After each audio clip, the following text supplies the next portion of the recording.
नमस्कार मंडळी. स्टार प्रवाहावरील लग्नानंतर होईलच प्रेम या मालिकेच्या पुढील येणाऱ्या भागामध्ये आपण बघणार आहोत की काव्य आणि जीवाच्या प्रेमाबद्दल घरच्यांना समजलेलं असतं. यामुळे घरचे सर्वच जण जीवावरती खूप चिडलेले असतात. हे सत्य लपवल्यामुळे जीवाचे बाबा तर जीवावरती हातच उचलतात. पार्थ सुद्धा जीवावरती खूपच रागवलेला असतो. पार्थ जीवाला म्हणतो की तुझं आणि काव्याचं एकमेकांवरती प्रेम होतं तर हे तू आधी का नाही सांगितलंस.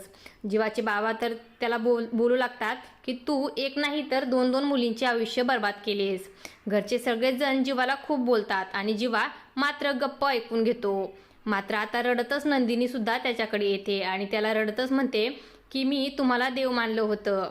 मला तर खूप अभिमान वाटायचा की मला तुमच्यासारखा नवरा मिळाला आहे जो माझी मान कधीच झुकू देणार नाही. पण आता मला तुम्हाला नवरा म्हणायची सुद्धा लाज वाटत आहे.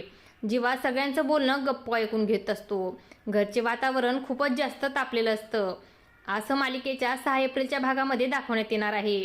पण हा सगळा प्रसंग नक्कीच कोणाला तरी पडलेलं स्वप्न असणार आहे.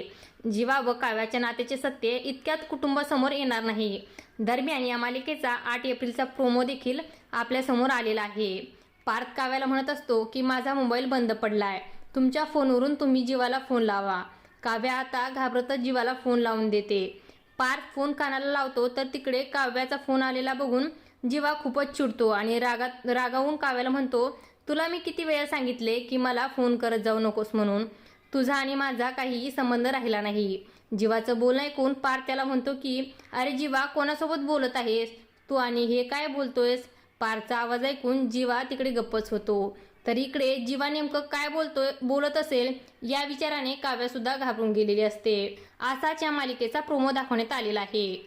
अशाच मालिकांच्या नवनवीन अपडेट्स बघण्यासाठी आपल्या चॅनलला सबस्क्राईब करा आणि व्हिडिओ आवडला असेल तर लाईक आणि शेअर करायला विसरू नका. धन्यवाद.